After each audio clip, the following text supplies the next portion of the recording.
Hello and welcome to a cool November morning here in beautiful Nova Scotia. Welcome to my local beach. What are you doing on the beach, Steve? I hear you say. Well, it's November and there are still lots of jobs to be done in the garden. And one of the sort of indirect jobs that I do to help my garden in November is to collect seaweed. I've spoken before how wonderful seaweed is to use in the garden, all the different great things, the minerals, and you know how it breaks down just like to use as a mulch, etc. And there's a video up on the screen now to show you all the different ways I use seaweed. But I'm not here to exclusively talk about seaweed, but I thought I'd do a different backdrop for an intro for a change. November is a good time to collect seaweed anyway, because you're getting all the winter storms that start to come in, the autumnal gales, whether you're in the UK or eastern Canada or in the US. You're starting to get those more storms come in which wash the seaweed up, and you get more seaweed on the beaches at this time of year. But there are lots of different things we can be doing in November to help the garden, to even grow in the garden. So why don't we get back to HQ and I can show you a few of the different things that I'm doing and growing in the optimistic garden in November.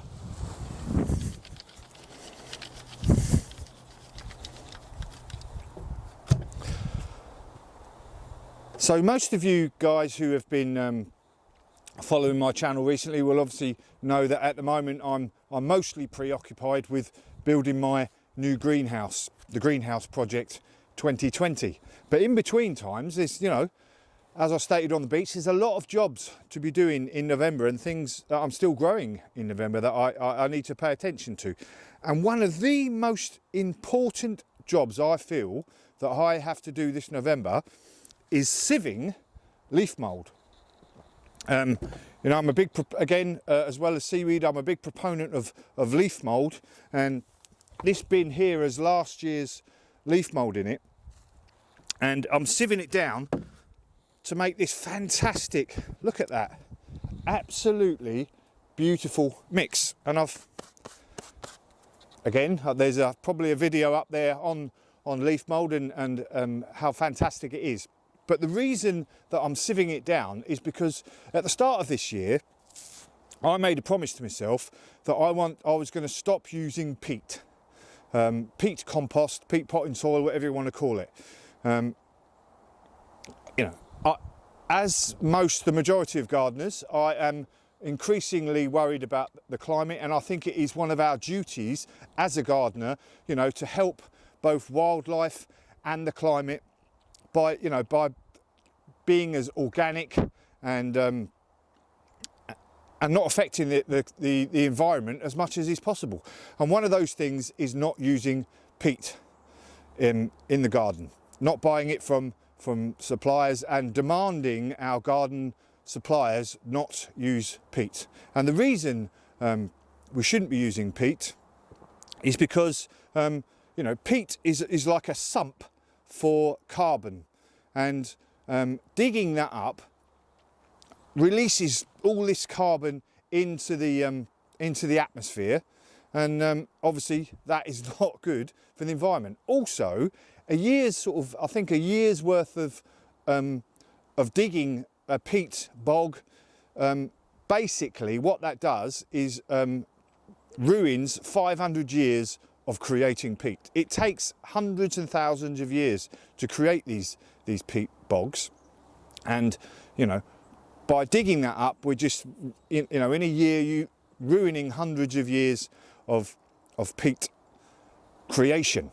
So we as gardeners need, I believe, to be demanding from our suppliers that they give us something, an alternate other than peat. Now in the UK and I think in Europe, they're a lot further ahead in that understanding of demanding it from their suppliers and people using peat. Over here in North America, not so. We're still, you know, and that was one of the reasons why I think it's so important, getting back to what I'm doing now, so important in sieving this leaf mould. I couldn't find anywhere local that didn't to get non-peat compost. And then COVID came in, it obviously became a lot more difficult. So this year, I'm spending the time now in November in sieving this leaf mould, which is absolutely, once it's there like this, a fantastic medium for your seed sowing. It doesn't have much nutrients. It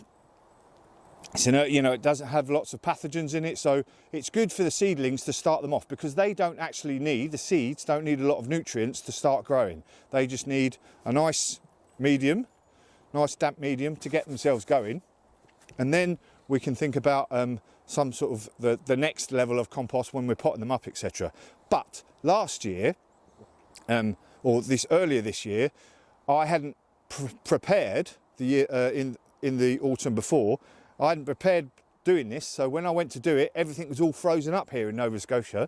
In your more mild climates, you might be okay, but for us who have quite a long winter, this is a really good time to start thinking about sieving your leaf mould and getting some sort of other method other than peat.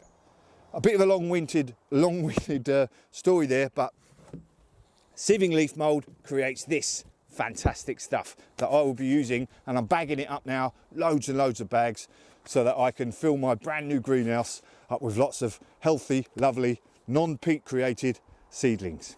Right, what else are we doing?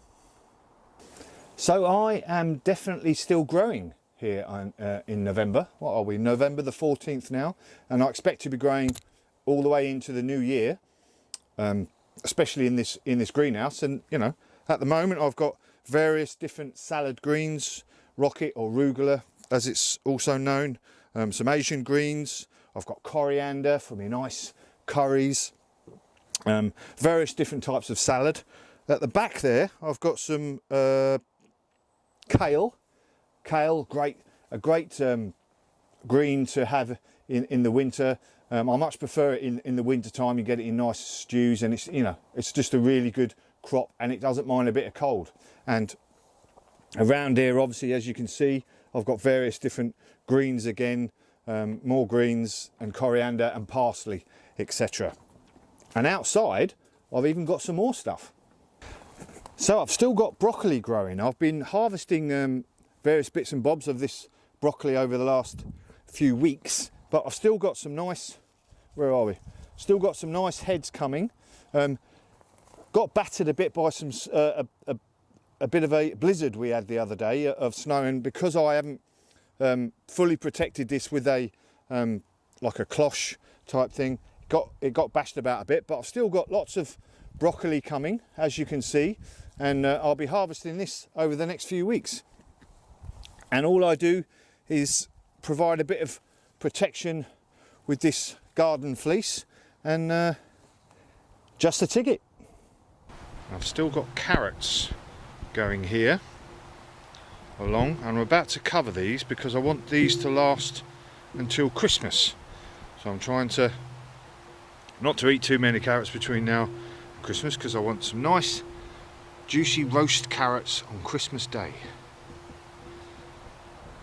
Just the tea. So again, more salad greens. Got some nice kale, a different type of kale here growing. A random broccoli plant. I don't know what I put that in there for. Again, more salad greens, and I'm sort of harvesting these ones more at the moment rather than the greenhouse ones, because obviously these are going to be affected more by the cold and snow when it does come. So I'm using these up. Got parsley in here again as well. But again, and I've also put this nice layer of mulch down to give them that extra protection. So November, I've got these hoops over this one. This provides a nice bit of protection. But November, you can still be growing crops to keep you going. So not a lot to see here, but I planted my garlic last month. So it's not too late now even to plant your garlic. I've covered this garlic with a bit of a frost under here with this leaf mould, and I'm actually going to dump a load of seaweed on top of this. If you have the opportunity to do that, it's always good. Gives that those extra nutrients to soak in over winter on the garlic. But like I said, not too late to plant your garlic now. As long as the ground is workable, you can get your garlic in, and they benefit from the frost over the winter. That triggers them to produce those extra cloves rather than just one big bulb. The frost will trigger them to produce a load of different cloves. So not too late to get your garlic in. As I said, here in Nova Scotia we've already had a few inches of snow and we've had quite a few frosts. So all the annuals like Cosmos and the perennials now, the Rudbeckia here have all gone over. So I'm starting to again tidy up the borders so that I can top up the compost heap. I don't tend to take all of the different plants, cut them all down. I like to leave a few up for the insects to overwinter themselves, especially all the grasses because they look nice as well. But and the seed heads from your different Rudbeckia, your cone heads, your cone flowers, etc. They tend to look nice with the frost, etc. on them. And like I said, it's good to leave some of them up there so that the insects have got something to overwinter themselves in. But so I tend to sort of clear away quite a bit, but I leave a few for the insects. So one of those other jobs we've got to do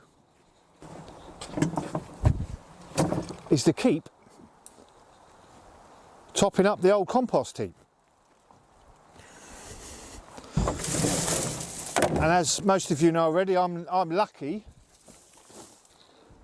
I've got one of those shredders, chippers type machines, and that can really helps me out. And I can quickly get my compost down to, you know, lots of little bits. But just because it's November, let's not forget to keep topping up that compost heap so that come spring,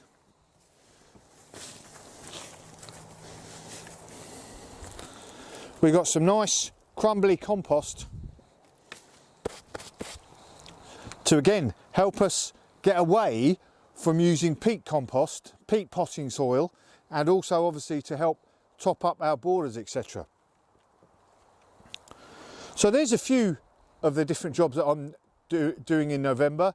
Obviously another one, if you're sort of finished up doing all your work and it's starting to get that really bit cold, give your tools a good clean up and then an oiling. I'll do a separate DVD. I'll do a separate video on that. But the other reason, or the other, is it a task or a reason? The other reason that we're getting out in the garden in November is because it's good for us. We're, you know, a lot of us, you know, you guys in the UK, in Europe, suffering lockdowns at the moment, and getting that chance again to get yourselves out, even on, it's raining today, bit damp, bit miserable, but it just makes me feel so much better to get out here, get my hands in the soil, you know, knock a bit more of the greenhouse up, get a bit more leaf mould sieved out. Just those little jobs just keeps you free from the house and the fears that we have at the moment. Even though that I think there's that real good news about vaccines, etc. coming out. But just getting out in that garden, fantastic in the air, makes you feel so much better. Takes the worries away from us just for a few minutes. Anyway, if you get a chance, get yourself out in the garden. Just a few little jobs, cut a few things down, chop a few things up for the compost pile, and if you're growing, plant still, get those last bits of fresh greens that you know are organic, and jobs are good. It will soon be time to think about seed catalogues again. Anyway, see you soon.